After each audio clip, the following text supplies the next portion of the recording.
Hello, you guys. Welcome to Yankee Nation. And guys, yesterday was a great day. Yankees won 6-3. Was a good game, guys. So basically, now we're heading towards Cleveland, 2-0, and that's a good thing.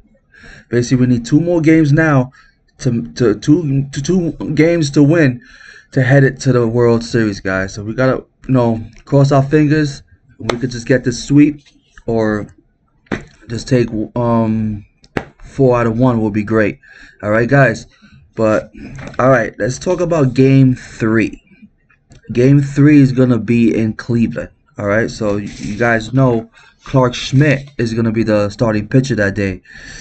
Cleveland still haven't decided who they're gonna be their starter, but to me, I'm thinking they're gonna go with Matthew Boyd. I think they're gonna go with Matthew Boyd because they really want to get that win. All right, but all right, let's go through the lineup. All right, and then we'll talk about Clark Schmidt. All right, let's go through the lineup. So yesterday's lineup was, lead off will be Gleyber Torres. Right after will be Juan Soto, Aaron Judge. Then it will be Austin Wells, Stanton, then Chisholm, Volpe, and then Verdugo. All right, that's the lineup that the Yankees use prior to yesterday's game, and they've been using throughout this whole postseason. All right, but if I was Aaron Boone, right, I will make some tweaks to that lineup because Austin Wells is batting 0.083, and he's in the cleanup hole. All right, guys, this guy hasn't been hitting. He just fell off out of the earth. Like throughout the season, he was knocking in runs, hitting home runs, stuff like that. But his defense is always going to be valid. But what I will do, I will add Rizzo to the 4 hole, who Rizzo is batting .429 with a 1,071 OPS, and he's been doing great ever since he came back from that injury. So my lineup will be, if Boone will put this lineup, hopefully he will, it will be Gleyber Torres, then come Juan Soto, Aaron Judge, then Anthony Rizzo, Stanton, and then I'll put Wells in a 6 hole. Then come after Chisholm, Volpe, and then Verdugo. Even though Verdugo is batting good this postseason, I will still keep him down in the 9 hole, just to try to get a man on base for the Gleyber Torres and for Juan Soto. That will be the lineup that I will do, and I think it's a great lineup if you put Rizzo in the cleanup hole. Will be great. All right, so all right. Now, let's talk about how the Yankees did yesterday. So Torres had 5 at bats. He drove in 2 runs, 3 hits, 1 strikeout. His average is 292 and 933 OPS. That's good numbers for the leadoff spot. Juan Soto, 3 at bats, 0 runs, 1 hit, 1 walk, but no strikeouts. He's batting .350 with a 1,012 OPS.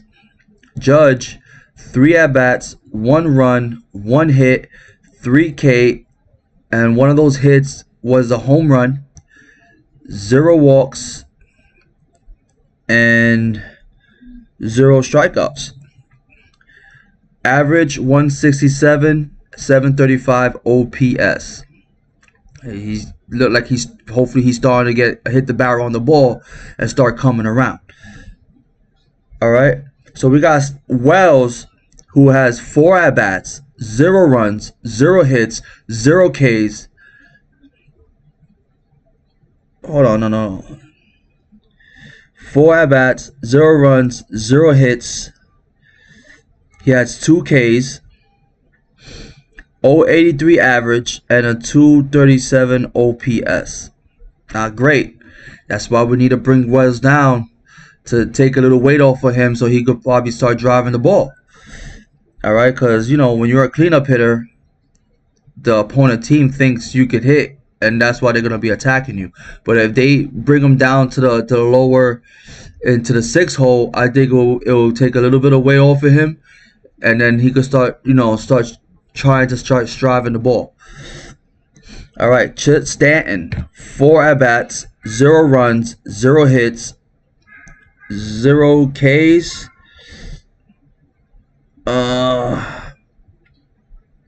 Stanton, 4 at bats, 0 runs, 0 hits, 2 Ks. His average is 304, 1,037 OPS. But he's been doing great this postseason. But he didn't get no hits yesterday. But he was down yesterday. But I think he will go back to himself in Game 3. Okay, Chisholm, 4 at bats, 0 runs, 1 hit, 1 strikeout. His average is 130, 471 OPS. Not good numbers, but he gets hits here and there. You know what I mean? He gets hits here and there. You know what I mean? But all right, and you need him for his speed. Volpe, 3 at bats, 2 runs, 2 hits, 1 strikeout. Average is 278, and he had 1 walk. 278 average, 736 OPS. He's starting to come around a little bit better now, getting a good at bats, taking pitches, and getting singles here and there. Rizzo, since he came off the injury list, 4 at bats, 1 run, 2 hits, 1 strikeout, 1 walk. Average 429. OPS 1071. He's doing good. I like him. That's why I want to put him. I want to put him into the 4 hole. Verdugo, 3 at bats, 0 runs, 1 hit, 1 strikeout, 1 walk. Average 250, 648. It's decent numbers. That's why you need him in that 9 hole, so you could try to put man on base for Torres and for Soto to set them up. All right, that's good. That's what the lineup did yesterday. And another thing, Chisholm and Rizzo, there was a lot of bad base running yesterday. A lot of bad base running. They have to cut that out. You know what I mean? But I know they're trying to be aggressive on the bases, but the opponent team is actually watching us. They know this team steals. You know what I mean? And that's why I forgot who was pitching yesterday, but he held the ball so long. That's why they caught Chisholm. They caught Chisholm sleeping.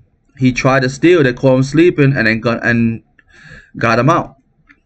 Rizzo, he wanted to go to third because it was basically a wild pitch, but the ball was in front of the catcher. The catcher got the ball, threw it to second.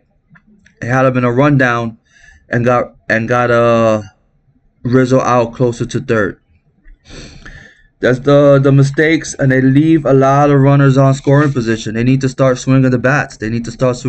A lot of runners been left on the scoring position. They need to start hitting the ball. And I hope that home run yesterday wakes up Aaron Judge, and Aaron Judge could start hitting the ball like he's supposed to. All right. So that's the lineup yesterday. What happened. What everybody did in yesterday's game. Now the Guardians, we're gonna have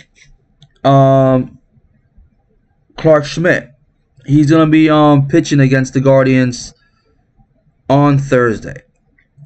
Throughout the whole season, he only pitched against the Guardians 1 time, and this is what he did the last outing he had against the Guardians in Cleveland. His ERA was 1.80. They didn't score much on him.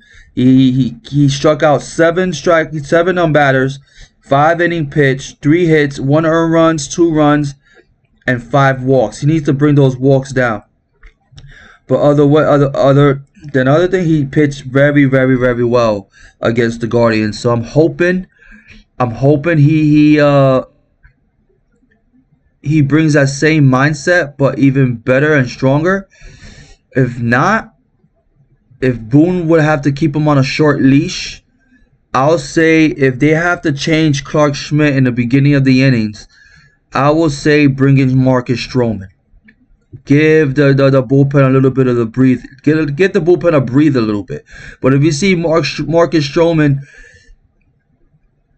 getting hit, you know what I mean, and you know if the batters are hitting him in a certain inning, I'll say they take him out. Then you put in Clay Holmes.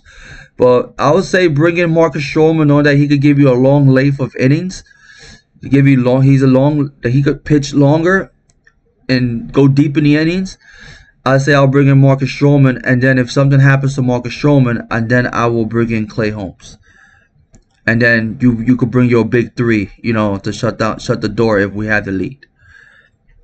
All right, so that's my my game 3. Hopefully it will happen.